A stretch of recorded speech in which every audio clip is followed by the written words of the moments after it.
Beritakanlah firman, siap sedialah baik atau tidak baik waktunya. Shalom, puji Tuhan. Saya percaya di dalam Tuhan tidak ada kebetulan. Semua ini karena kemurahan dan berkat Tuhan saja. Firman Allah yang menjadi perenungan kita bersama di hari ini saya ambil dari Markus pasal 9 ayat 33 sampai dengan ayatnya yang ke-37. Secara khusus saya akan baca ayatnya yang ke-34 sampai 37, firman-Nya berkata demikian. Tetapi mereka diam sebab di tengah jalan tadi mereka mempertengkarkan siapa yang terbesar di antara mereka. Lalu Yesus duduk dan memanggil ke-12 murid itu. Katanya kepada mereka, jika seseorang ingin menjadi yang terdahulu, hendaklah ia menjadi yang terakhir dari semuanya dan pelayan dari semuanya. Maka Yesus mengambil seorang anak kecil dan menempatkannya di tengah-tengah mereka. Kemudian ia memeluk anak itu dan berkata kepada mereka, barang siapa menyambut seorang anak seperti ini dalam namaku, ia menyambut aku, dan barang siapa menyambut aku, bukan aku yang disambutnya, tetapi dia yang mengutus aku. Demikian sabda firman-Nya hari ini yang secara khusus mengajar, menasihati kita, menjadi yang terbesar.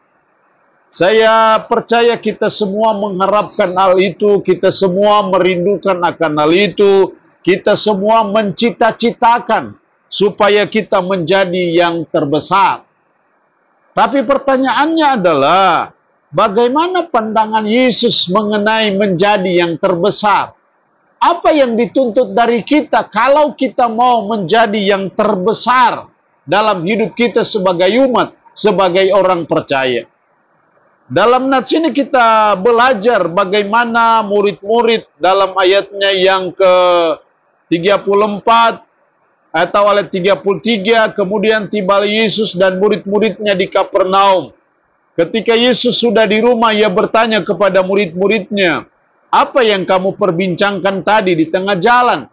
Tetapi mereka diam sebab di tengah jalan tadi mereka mempertengkarkan siapa yang terbesar di antara mereka. Jadi menjadi perbincangan di antara para murid mengenai siapa yang terbesar di antara mereka. Dalam situasi dan kondisi seperti itulah Yesus menjelaskan kepada mereka siapa yang terbesar sesungguhnya dan apa syarat menjadi yang terbesar menurut pandangan Yesus. Ada dua hal penting yang saya coba amati dalam ayat ini. Yang pertama dalam ayat 35, lalu Yesus duduk dan memanggil ke-12 murid itu, katanya kepada mereka, jika seseorang ingin menjadi yang terdahulu atau yang terbesar, hendaklah ia menjadi yang terakhir dari semuanya dan pelayan dari semuanya. Sangat ironi Yesus memberikan jawaban atas pertanyaan bagaimana syarat menjadi yang terbesar. Yesus mengatakan justru apa? Jika seseorang ingin menjadi yang terdahulu, hendaklah ia menjadi yang terakhir dari semuanya dan pelayan dari semuanya.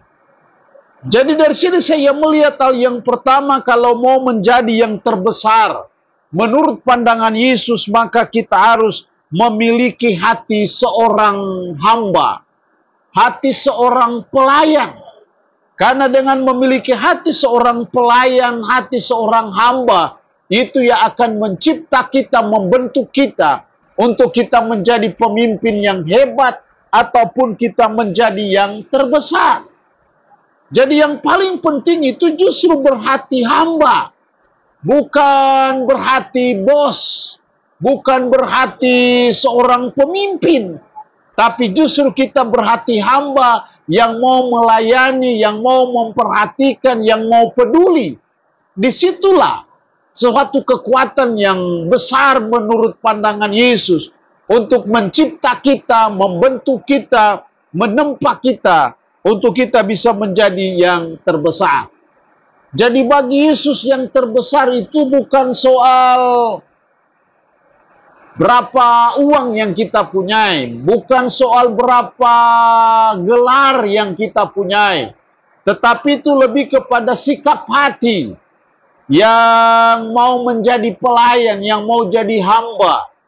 Makanya kita mengedal istilah servant leadership, kepemimpinan hamba. Itu sesuatu yang sangat penting, karena itu yang akan membuat kita menjadi yang terbesar, jadi pemimpin yang hebat. Yang kedua, hal yang kedua untuk kita menjadi yang terbesar dalam ayat 36, 37, maka Yesus mengambil seorang anak kecil dan menempatkannya di tengah-tengah mereka.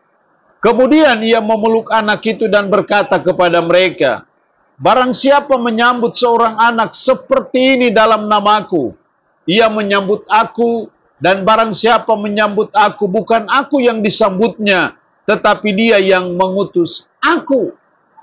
Di sini kita melihat hal yang kedua untuk menjadi yang terbesar, kita harus menyambut Yesus. Menyambut Yesus harus menyambut seperti seorang anak kecil, yaitu seorang anak yang polos, seorang anak yang penuh dengan penyerahan hidup. Karena dia tidak punya gantungan apa-apa, sehingga dia hanya bergantung sepenuhnya kepada orang tuanya. Sikap hati seorang anak kecil ini dibutuhkan dalam hidup kita sebagai umat, sebagai orang percaya, dalam menyambut Yesus. Karena ketika kita menyambut Yesus, maka itu yang akan menolong kita menjadi yang terbesar. Kalau kita menyambut Yesus, artinya bahwa kita sungguh-sungguh percaya kepada Dia, kita sungguh-sungguh beriman kepada Dia, dan ketika kita percaya dan beriman kepada Dia, Dia masuk dalam hati kita dengan kuasa Roh Kudus. Dan saya percaya ketika kita memiliki kuasa Roh Kudus, maka kita akan dimampukan oleh Roh Kudus dengan karunia-karunia yang ada. Dan karunia-karunia yang ada inilah yang akan menolong kita untuk menjadi yang terbesar. Jadi sangat penting untuk kita menyambut Yesus. Karena saya percaya hanya Yesus yang akan membentuk kita, membuat kita untuk bisa menjadi yang terbesar. Tanpa Yesus, tanpa pertolongan Yesus, kita tidak mungkin bisa menjadi yang terbesar.